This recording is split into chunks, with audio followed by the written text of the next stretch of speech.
गुरुदेव और माँ गायत्री के चरणों में कोटि कोटि नमन। आप सभी को प्रणाम। दुर्गा सप्तशती के सप्तदश मंत्र की साधना यानी 17वें मंत्र की साधना खोलती है बुद्धि के चेतना के द्वार और बुद्धि के वर्णिक संस्कारों को मिटाती है। आइए जानते हैं इस साधना का विधान, लेकिन उससे पहले थॉट ऑफ द डे। स्वर योग में भोजन ग्रहण करने के बारे में महत्वपूर्ण बातें कही गई हैं। इसमें कहा गया है, दाहिने स्वर भोजन करें, बाएं पीवे नीर, ऐसा संयम जप करे, सुखी रहे शरीर। इसका मतलब है कि जब दायां स्वर चले यानी आपके राइट नोस्ट्रल से आपकी सांस आए जाए, उस समय आप भोजन ग्रहण करें, दूध दही ग्रहण करें और जल ग्रहण करने के समय आपका बायां स्वर चलना चाहिए यानी लेफ्ट नोस्ट्रिल चलनी चाहिए। इसके विपरीत आचरण से काया रोगी होती है, इसलिए खाना खाते समय, पानी पीते समय इन बातों का ध्यान रखें।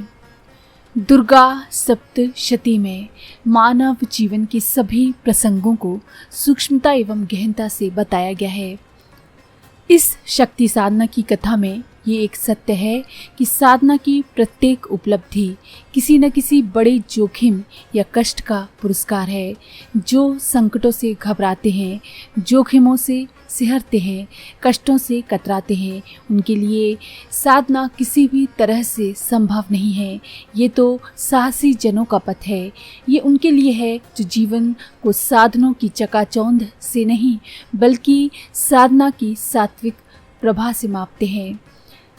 साधक का सौभाग्य कष्टों के कटीले कंटकों से गुजरने से प्रशस्त होता है।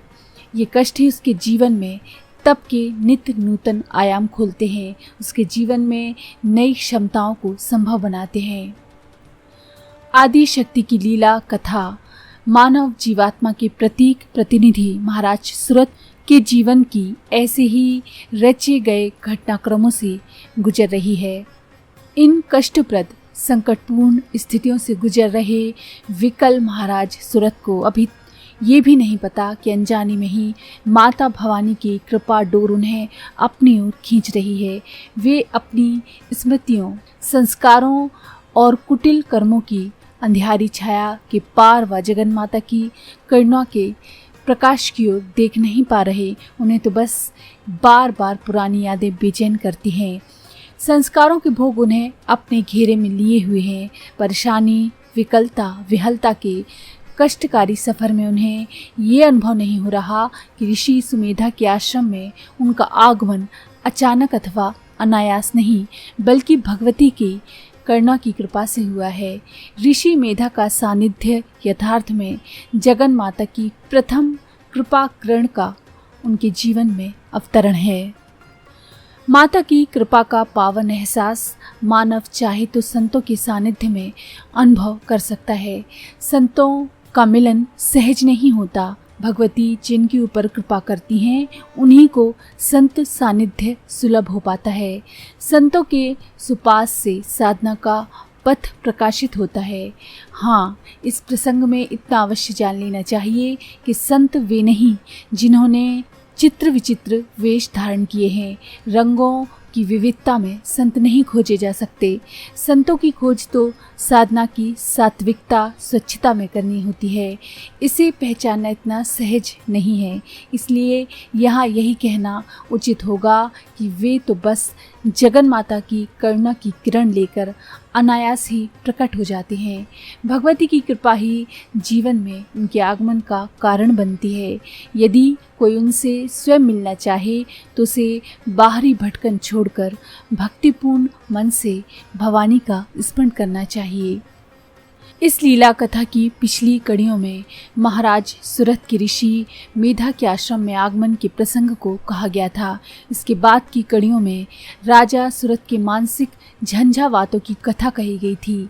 ये झंझावात बार बार महाराज के मोह पाश को कसते हैं और वे सोचने लगते हैं कि उनके पुराने कर्मचारी जो कि बड़े अपव्ययी हैं, उन अपव्ययी लोगों के द्वारा खर्च होते रहने के कारण अत्यंत कष्ट से जमा किया हुआ मेरा खजाना खाली हो जाएगा।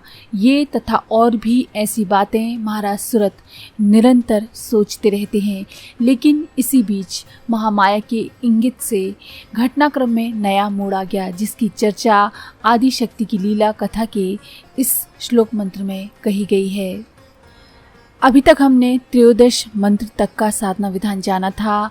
चतुर्दश, पंचदश और षोडश मंत्रों का साधना विधान हम नहीं जानेंगे, क्योंकि इन सारे मंत्रों की फलश्रुतियाँ त्रयोदश और द्वादश मंत्रों की तरह ही हैं।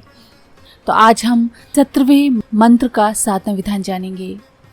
मंत्र है, एक दिन उन्होंने विप्रवर मेधा के आश्रम के निकट एक वैश्य को देखा और उससे पूछा, भाई तुम कौन हो?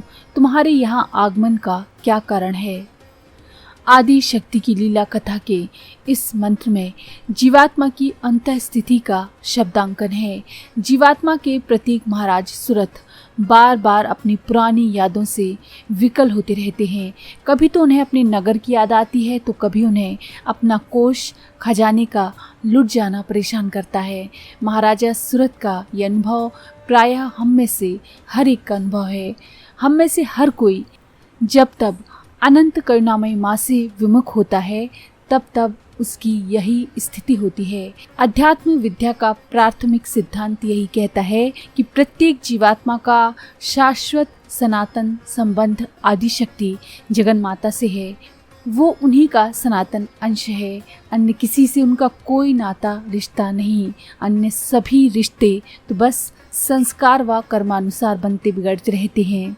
इनमें से प्रत्येक संबंध संस्कार के अनुसार एक निश्चित अवधि के लिए प्रकट होता है और अच्छे बुरे कर्म का भोग करा करके सुनिश्चित काल सीमा में समाप्त हो जाता है।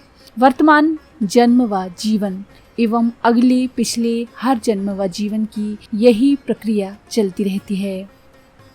आइए अब हम जानते हैं इस श्लोक मंत्र का साधना विधान। मंत्र का विनियोग ये है, आपकी स्क्रीन पर।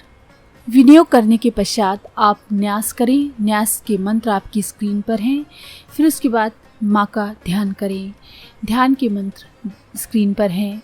मंत्र है, ओम ऐं चाम नमः तत्र विप्राश्रमा भ्याशे वैश्यमेकं ददर्श सः सा पृष्ठस्तेन कस्तवं भौ हेतुश्च आगमने अत्र कः नमो चाम ऐं ओम।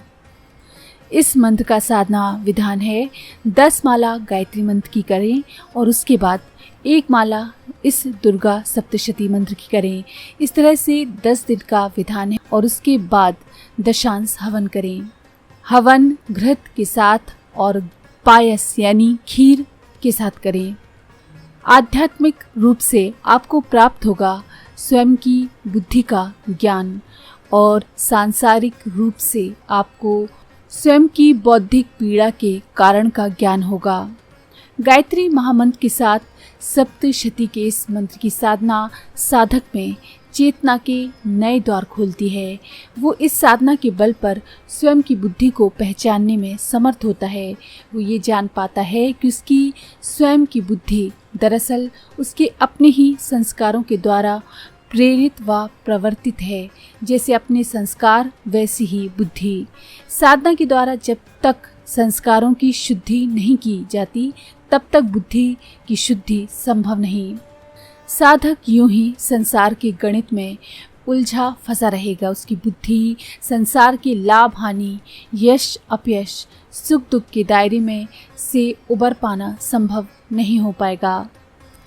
और ऐसी बुद्धि को बिना रूपांतरित किए कभी भी तत्व ज्ञान नहीं पाया जा सकता। आध्यात्मिक तत्व ज्ञान तो बस केवल आदि शक्ति जगन माता की साधना से ही संभव है।